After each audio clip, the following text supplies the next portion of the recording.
আসসালামু আলাইকুম প্রিয় পরীক্ষার্থী ভাই ও বোনেরা। আমি গত ক্লাসে আলোচনা করেছিলাম ফৌজদারি কার্যবিধি আইনের 44 ধারা। 44 ধারার যে বিষয়টা আছে সেটা হলো জনসাধারণ কতিপয় অপরাধের সংবাদ দিতে বাধ্য।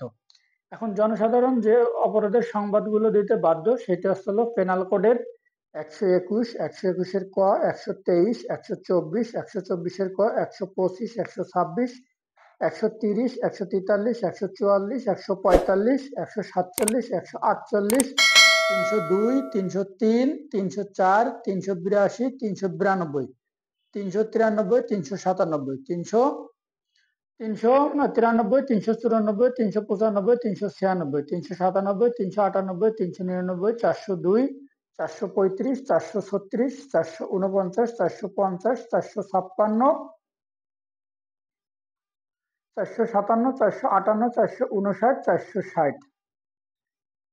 এই কয়েকটা যে অপরাধ, এই অপরাধের সংবাদ জনসাধারণ পুলিশ বা ম্যাজিস্ট্রেটকে দিতে বাধ্য। আমরা 394 পর্যন্ত কতগুলো আলোচনা করেছিলাম, আজকে আমরা 395 থেকে আলোচনা করব। তাহলে চলুন আমরা 395 কি ব্যাখ্যা আছে 395 থেকে একটু আলোচনা করি। তাহলে 395 হলো ডাকাতির শাস্তি। এখন ডাকাতির শাস্তি আসলে কি, যদি কেউ ডাকাতি করে বা ডাকাতি করার চেষ্টা করে তাহলে এই সংবাদ জনসাধারণ জানলে ম্যাজিস্ট্রেট বা পুলিশকে দিতে বাধ্য থাকবে। 396 হলো খুন সহ ডাকাতি। 397 হলো মৃত্যু বা গুরুতর আঘাতের প্রস্তুতি নিয়ে ডাকাতি বা দস্যুত করার উদ্যোগ গ্রহণ করা। 398 হলো মারাত্মক অস্ত্রশস্ত্র সজ্জিত হয়ে ডাকাতি করা। 399 হলো ডাকাতি করার প্রস্তুতি গ্রহণ করা। এই যে ডাকাতির যে বিষয়গুলো, 402 আছে, 402 আসলে ডাকাতি করার জন্য সমাবেত হওয়া।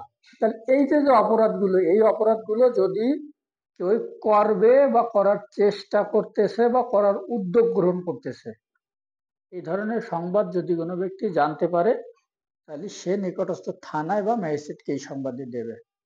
এরপর আমরা চলে যাব 435। 435-এ কি বলছে, 100 টাকা বা তার 100 টাকা বা কোনো কৃষি জমির ফসল যা 10 টাকা মূল্যের, এই ফসলের ক্ষতি করা বা অগ্নিসংযোগ করা বা বিস্ফোরণ ঘটানোর মাধ্যমে তার ক্ষতির চেষ্টা করা, এই অপরাধের সংবাদ যদি কেউ জানতে পারে তাহলে সেই সংবাদ সে পুলিশকে বা ম্যাজিস্ট্রেটকে দিতে বাধ্য থাকবে।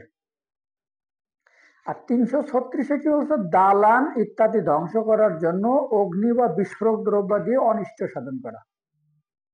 এখন দালান দালান বলতে আমরা সবাই বুঝি, দেখা যাচ্ছে অনেক সরকারি সম্পদ আছে, অনেক ব্যক্তি মালিকানার সম্পদ আছে, যেগুলো ক্ষতি করার জন্য অনেকেই চেষ্টা করে, হয়তো বোমা বিস্ফোরণ করে বা আগুন জ্বালায় দেয়। এই ধরনের সংবাদ যদি কোনো ব্যক্তি জানতে পারে তাহলে সেটা নিকটস্থ থানায় বা ম্যাজিস্ট্রেটকে জানাতে বাধ্য থাকবে।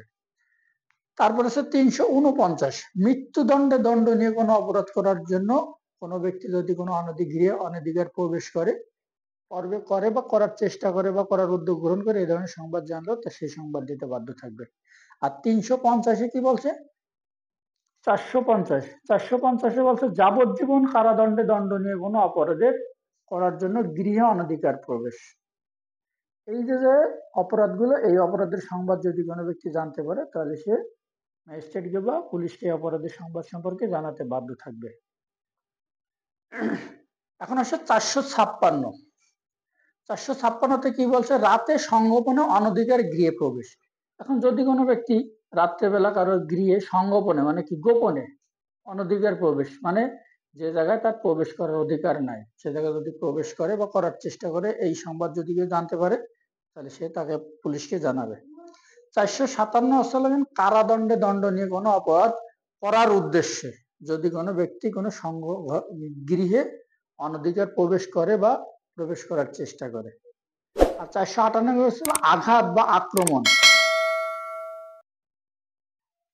বা অন্যায় নিয়ন্ত্রণের প্রস্তুতি নিয়ে, আঘাত আক্রমণ বা অন্যায় নিয়ন্ত্রণের প্রস্তুতি নিয়ে যদি কোনো ব্যক্তি কারোর গৃহে প্রবেশ করে তাহলে সেও এই যে অন্যায় নিয়ন্ত্রণের যে প্রস্তুতি নিয়ে কারো ঘরে প্রবেশ করলো, অনেক সময় আছে না অনেকে জেনে যায়, যেমন পুলিশের কাজে আছে সোর্স নিয়ন্ত্রণ করা, সোর্সের মাধ্যমে জানে বা অন্য কোনো মাধ্যমে যদি জানতে পারে, তাহলে সেই সংবাদটা সে দিতে বাধ্য থাকবে। 459 শীত কেটে ঘরে অনধিকার প্রবেশ করা। শীত কেটে বলতে আমরা সবাই বুঝি যে কোনো কোনো আঞ্চলিক ভাষায় বলে শিং কাটা।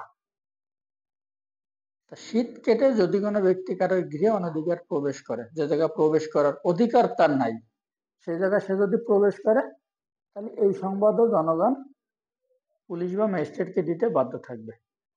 460 আসলে রাতে গৃহে প্রবেশ বা শীত কাটিয়ে প্রবেশকারে মৃত্যু বা গুরুতর আঘাতের প্রস্তুতি নিয়ে যদি কোনো ব্যক্তি কারো গৃহে প্রবেশ করে, তাহলে ওইখানে যারা উপস্থিত থাকবে, ওদের সঙ্গ মানে ওদের যে মানে সংঘবদ্ধ যে দল, ওই দলে যারা উপস্থিত থাকবে তারা সবাই একই দলে একই অপরাধে অপরাধী হবে। তাহলে আজকে 44টা শেষ করলাম, আমরা এরপরে ধারাবাহিকভাবে আগাতে থাকবো। ধন্যবাদ আপনাদের সবাইকে। আপনারা এই আইন সম্পর্কে যদি কোনো মতামত থাকে তাহলে অবশ্যই কমেন্টস বক্সে জানাবেন। আরেকটা বিষয় হচ্ছে যে মানুষ ভুল ত্রুটির ঊর্ধ্বে না। আমার ভুল ত্রুটি হইতে পারে, আপনারা ক্ষমা সুন্দর দৃষ্টিতে দেখবেন। ধন্যবাদ সবাইকে। আমার চ্যানেলটি আপনারা সাবস্ক্রাইব করে দেবেন। আসসালামু আলাইকুম।